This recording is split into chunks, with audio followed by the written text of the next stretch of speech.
Hello, my name's Joseph Graff. Before I get started with the video today, I want to tell you all that this video is just one part of a 500-part series where I analyze the 500 largest companies in America. If you enjoyed today's video, I'll include some links in the description below so you can check out my other stock analysis videos. Also, if you enjoyed today's video, please hit the like button, please subscribe to the channel, and please hit the notification bell so you can be notified when I post future updates. This helps the channel to grow. With that being said, I want to thank you all for watching, and here's the video. Coca-Cola was founded in 1886 by John Pemberton. It was originally intended to be medicine. Coca-Cola specializes in beverages. They produce concentrate which they sell to bottlers. Coca-Cola owns a wide variety of drinks including Sprite, Fanta, Fresca, and many others. Coca-Cola's operating segments include North America, Latin America, Asia Pacific and a Europe, Middle East and Africa segment. They also have a bottling investments group segment and a global ventures segment. Coca-Cola's largest operating segment in 2019 was their North America segment, responsible for over $11 billion of the company's revenue for that year. Coca-Cola's fastest growing segment in 2019 was its global ventures segment, which grew its revenue 233% year over year. Coca-Cola is the 22nd largest company in America, currently valued at $229 billion. In this next slide, I'm going to show you all the company's earnings per share and earnings growth over the last 5 years. In general, good companies are able to produce positive earnings year in and year out and grow those earnings steadily over time. Large, stable companies such as Coca-Cola tend to produce positive earnings, but they might grow those earnings a little bit slower than a company like Tesla, which may produce negative earnings per share some years, but is generally viewed as having higher growth potential than a stock like Coca-Cola. In general, stocks that post positive earnings year in and year out like Coca-Cola tend to be considered less risky investments as compared to stocks like Tesla that may post negative earnings per share some years. In 2014, Coca-Cola earned $1.60 per share. In 2015, they earned $1.67 per share, an increase of 4.3% year over year. In 2016, they earned $1.49 per share, a decrease of 10.8% year over year. In 2017, they earned 29 cents per share, a decrease of 80.5% year over year. In 2018, they earned $1.50 per share, an increase of 417% year over year. In 2019, they earned $2.07 per share, an increase of 38% year over year. Now that we've taken a look at the company's earnings per share over the past 5 years, we're going to talk a little bit about its price to earnings ratio, also known as PE ratio. PE ratio is simply calculated by taking a company's price per share and dividing it by the company's earnings per share. If you were trying to decide between buying shares in two different companies and everything else was the same, you'd want to buy the company that had the lower price to earnings ratio. This would be because you would be paying less for a company that is earning more per share. In general, companies that have a PE ratio below 20 are considered to be value stocks, while companies with a PE ratio above 20 tend to be growth stocks. In general, stocks with lower PE ratios are companies that investors tend to be a bit more pessimistic about the company's future, whereas stocks with higher PE ratios are companies that investors are a bit more optimistic about the company's future. PE ratio is just one small metric in the tons and tons of metrics that you can use to evaluate companies, but it goes a long way in helping you to get a baseline feel for why the company is valued at what it's valued at. Coca-Cola's price on 12/13/2020 was $53.35 per share. This means Coca-Cola's PE ratio as of this date was 27.7. This is lower than the PE ratio of the Standard & Poor's 500, which at the time of this recording was 37.1. As I mentioned earlier, a company's price to earnings ratio is just one metric that you can use to value the company. Another popular metric is a company's price to earnings growth ratio. This is calculated by taking a company's price to earnings ratio and dividing it by the company's growth rate as a percentage. In general, companies with a price to earnings growth ratio of 1 are considered to be fairly valued. Companies with a price to earnings growth ratio above 1 tend to be considered overvalued, and companies with a PEG ratio below 1 tend to be considered as undervalued.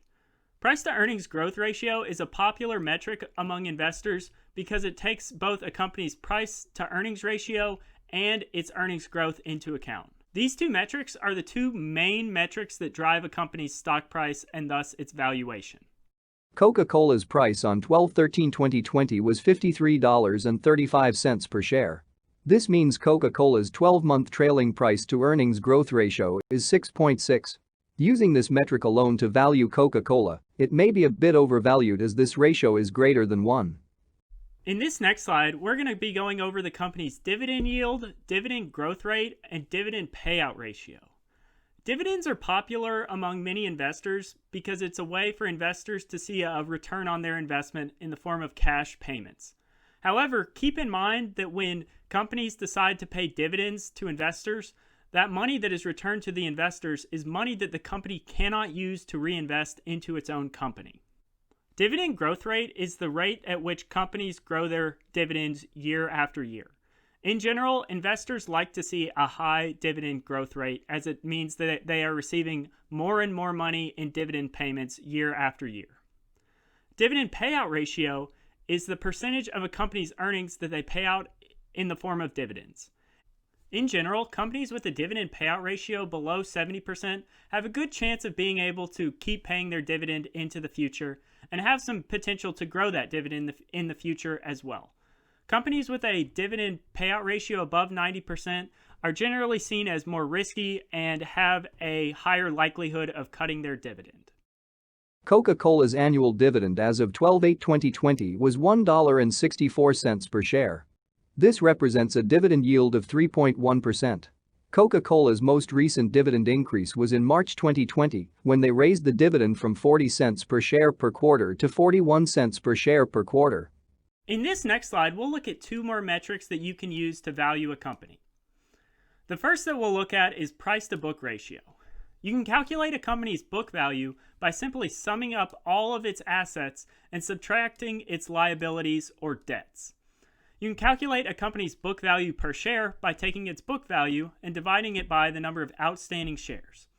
And then you can calculate the company's price to book ratio by taking its price per share and dividing that by its book value per share. Price to book ratio is a good way to get an idea of whether a company is overvalued or undervalued. A company's debt to equity ratio is calculated by summing up all of its debts and dividing that by the total shareholder equity. Debt to equity ratio is a good metric for finding out how much a company uses debt to grow their company.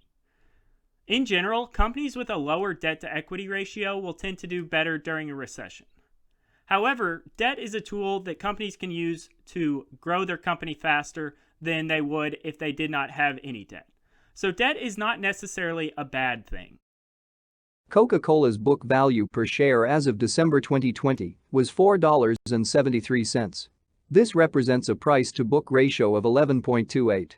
Coca-Cola's debt-to-equity ratio as of October 2020 was 1.94. This is on the high end for where Coca-Cola's debt-to-equity ratio has been historically.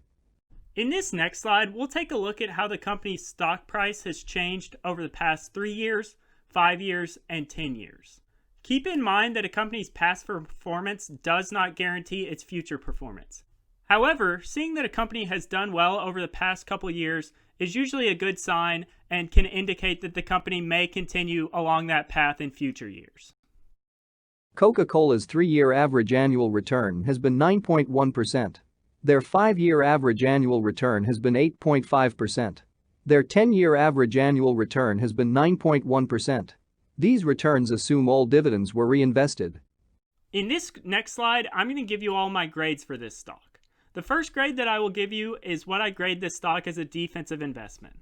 This grade is simply a grade that I give based on how well I think a company would do during a recession, as well as how confident I am that the company will continue to generate the same or greater earnings over the next couple years.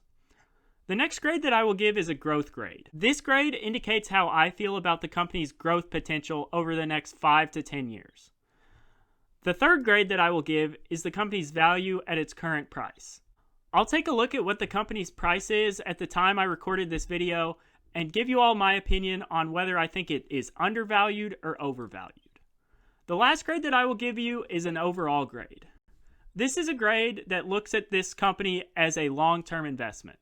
This grade indicates how comfortable I would be with holding this company for 10 to 20 years. As a defensive investment, I gave Coca-Cola an A+. Coca-Cola stock is about as safe as you can get when it comes to investing in the stock market. Coca-Cola is a dividend king, meaning that they have increased their dividend for the past 50 years and have done so every single year. As a growth investment, I gave Coca-Cola a B-. Coca-Cola isn't going to wow you with their gains. Their stock price is not going to shoot up overnight, but you'll see some steady growth year over year. As for Coca-Cola's value at its current price, I gave it a B-. I don't think it's terribly overvalued right now, but I certainly wouldn't call it undervalued. I would say that Coca-Cola is approximately fair valued right now, especially compared to the rest of the market. As an overall investment, I gave Coca-Cola stock an A-. What I really like about Coca-Cola is that it is really not a risky investment. Even if you don't get a whole lot of share price appreciation, you're going to be seeing that 3% dividend come in year after year that you can reinvest or use for whatever purpose you want. So overall, I like Coca-Cola stock a lot, and I think it would be a good buy and hold investment.